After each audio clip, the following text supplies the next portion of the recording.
Olá pessoal, sejam mais uma vez bem-vindos a esse canal. Tô voltando aí depois de um tempo afastada, tenho bastante novidades para contar para vocês, mas hoje eu queria fazer um vídeo diferente, falando um pouco da cultura pop, né, do que tá aí na nossa atualidade de conteúdos, né, de entretenimento, mas que também trazem aí alguma informação interessante.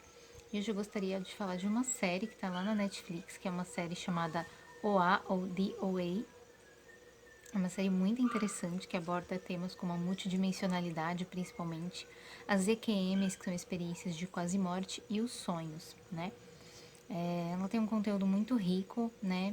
Eu assisti assim meio despretensiosa, mas me surpreendeu bastante. Eu queria dizer para vocês que vai ter vários spoilers aqui da série, então se você não viu essa série ainda ou não gosta, né, de ter spoilers, eu recomendo que você pare o vídeo agora, vai lá, assiste e volta aqui, né, para entender um pouco melhor aí sobre a série, tá? E eu queria trazer ela justamente porque ela traz muitos elementos do xamanismo, né? Então achei que seria muito interessante falar sobre ela nesse contexto. Então, o que tem de xamânico, né? Acho que uma das primeiras coisas que me chamou a atenção, que eu quis buscar realmente para entender do que se tratava, é aquela figura da Catum, né? Que seria equivalente a uma deusa ou uma anciã, que a personagem principal, que é a Brady, né? Ela encontra nas suas experiências de EQM. Então, ela vai parar num lugar que parece um universo, um lugar todo estrelado, né? E tem essa anciã que ela chama de Catum. E aí eu fui pesquisar, né, se existia realmente essa deusa, né? E eu encontrei duas referências muito interessantes. Uma é Abacatum, que seria, parece abacate, né? Mas enfim, eu vou colocar aqui por escrito também para vocês verem. Que é uma deusa do mar, da Sibéria, né? E é interessante a gente pensar nisso, porque várias vezes aparece cenas envolvendo água. A água está muito presente, esse elemento, em todo o conteúdo da série. E a EQM, né? A primeira EQM da Prairie, quando ela é Nina Zarova, né? Uma criança, ela tem essa EQM na água, né? Então, teria alguma relação, será? E é interessante a gente pegar também que essa é uma deusa siberiana e a palavra xamã ela vai surgir no contexto, né, do povo Tung da Sibéria. Então, não que seja o berço do xamanismo, né, mas o berço dessa origem, né, desse estudo sobre o xamanismo dentro da antropologia vem ali da Sibéria. E tem uma outra deusa que eu identifiquei, que eu encontrei, que é da tradição Sufi, que seria Katun-i ou Katuni, né? Vou colocar aqui por escrito também, que seria uma senhora da ressurreição, e ela teria uma ligação com os anjos, né, que tem muita ligação também com a série, né, tanto que essa palavra, né, Oa ou DOA é o anjo original, que seria a Prairie, né. Então, tem uma relação ali com os anjos, e essa questão da ressurreição achei uma referência muito interessante também, porque a maioria dos personagens passam por diversas experiências de quase morte, né? E a série é toda sobre isso. Uma coisa interessante para a gente observar sobre essa questão da Catum é que pode ser siberiano, pode ser sufi, pode ser os dois, né? E quando a gente vai estudar etimologia, né, no estudo das deusas principalmente, a gente percebe que essas semelhanças, né, entre nomenclaturas, elas não são por acaso, né? Então, por exemplo, a palavra mãe, né, ela vai repetir em várias tradições, o ma, mother, mommy, enfim. Então, a gente encontra muito essa referência, né? E é interessante também pensar, né, na questão das origens das línguas, né, nas línguas indo-europeias, que elas têm todas uma raiz comum no sânscrito, né? Então, tem muitas coisas aí que a gente pode pensar. Outra coisa que me chamou muita atenção, que foi a primeira coisa que eu falei, não, isso é xamanismo, foram os movimentos, né? Então tem lá os 5 movimentos, que são os movimentos que fazem eles viajarem, né, para outras dimensões, e também eles são utilizados às vezes para cura, né? Então 2 vezes eles foram ali tentados, né, foram utilizados para cura. Esses 5 movimentos, na hora me lembrou dos passes mágicos, né, do Castanheda. Tem um livro chamado Os Passes Mágicos do Castanheda. Porque vocês vão ver que algumas cenas parece que eles fazem como se fosse um grunhido de um animal, né?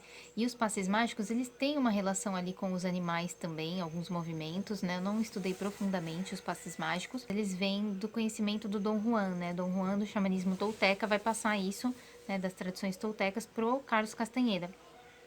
Então são uma série de movimentos e que você pode trazer, né, uma uma associação ali com o yoga, com o tai chi, com artes marciais e coisas desse tipo, né, que são movimentos que geram uma movimentação de energia. E se você estudar os livros do Castaneda, você vai entender um pouco disso. No livro A Travessia das Feiticeiras, da Taisha Belar, também vai abordar um pouco disso, dessa questão. Não sei qual foi a referência, eu pesquisei e descobri que quem fez a coreografia dos 5 movimentos foi o coreógrafo da Cia, não lembro o nome dele. Cia a cantora, tá? Não Cia a organização. Enfim, não sei se ele teve essa referência ou não, mas ficou muito evidente para mim, eu criei essa conexão. Não sei se eu tô, né, fazendo uma associação que não faz sentido. E também tem um episódio chamado O Eu Invisível. E esse termo O Eu Invisível, ele é utilizado, né, na sabedoria tolteca, né? No livro da Taisha Belar, A Travessia das Feiticeiras, a curandeira que acompanha a Taisha, ela fala muito sobre o Eu Invisível, né? Então eu pensei, bom, talvez tenha uma referência aí. E, claro, a questão dos sonhos enquanto profecias, esse conceito dos sonhadores, né, dentro do xamanismo, enquanto pessoas que são profetas, né, ou sacerdotes, que têm essa capacidade, né, de adentrar outros mundos e dimensões, porque dentro da tradição xamânica é muito comum a gente chamar o mundo dos sonhos, né, como uma realidade paralela, né, onde outras coisas acontecem, né, e isso é muito presente nos estudos do xamanismo tolteca. Em outras linhas a gente não ouve muito isso, mas principalmente no xamanismo norte-americano e da América Central, esse conceito é muito presente. A gente tem a figura da mandala, que representa aí a divindade, né? Ela tá ali associada àquele vitral e é uma janela, e essa janela, né, a gente pode ter esse conceito da janela como ver alguma coisa que está além, né, da casa, e a casa enquanto o eu, né, na psicologia, na psicanálise, a casa é o eu ou a psique. Psique significa alma, então ver o que está além do próprio eu, né, além da janela, né, e essa mandala como essa figura, né, da divindade, da manifestação, né, dos fractais, né? A gente pode pensar até mesmo nos fractais de alma, né? Quando a gente fala em várias existências e na multidimensionalidade, que é muito interessante também. E por fim, a gente tem esse conceito do xamã enquanto um doente que se curou ou como alguém que morreu e voltou, né? Então, daí a gente tem a grande simbologia da morte xamanística, que é a experiência de quase morte, ela é a iniciação xamânica, né? Então, muitas iniciações xamânicas em muitas tradições elas se associam com experiências extremamente degradantes ou que testam todos os limites do corpo e da mente do ser humano. Então, experiências de quase morte estão totalmente ligadas a iniciações xamânicas. Então, é um ser que transita entre as dimensões, né? Aquele que vai e volta. Então, ele cura porque ele conseguiu morrer e voltar, né? Ele é um doente que se curou. Poderia ser tido como um louco, né? Assim como é abordada essa questão da saúde mental, né? A gente presencia isso, né, na série. Mas de alguma forma o xamã ele integra, né, todas essas outras partes e você vai sair no meu vídeo. Você acabou de passar. E o xamã integra, né, todas essas outras partes dele. E daí, por ele integrar todas essas partes, ele não é um louco, né? Ele tem a consciência desses outros eus, dessas outras realidades paralelas, né? E é isso que a gente entende no final, que é a integração desses nossos outros eus. Né? Claro que tem muito mais coisa assim para explorar ali sobre a série. Uma coisa interessante de perceber também é que as pessoas, ao entrar em contato com a personagem principal, elas modificavam a sua consciência, né?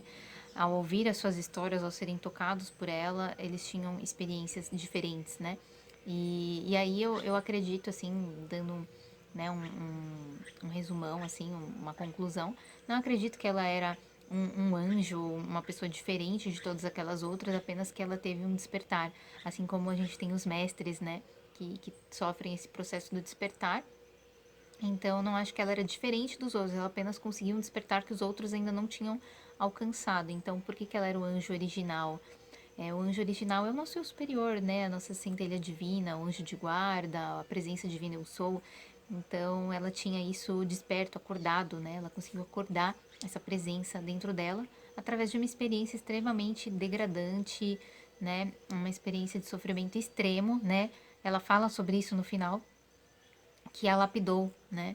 Então, ela foi ali forjada naquele, naquele sofrimento, né? Então, ela se associa muito às figuras dos mestres né? Que são pessoas que conseguiram despertar essa consciência, né? Que todos nós estamos todos tentando retomar de alguma maneira. Bom, gente, acho que era isso. Se você tiver mais, né, assuntos para comentar sobre a série, quiser dar alguma sugestão aí, né, comentem aqui embaixo, curtam, compartilhem esse vídeo e comenta aqui, né, se tem mais alguma série interessante aí que fala sobre xamanismo, que tem essa referência aí pra gente comentar. Então, gratidão, se inscreva aqui no canal e até o próximo vídeo.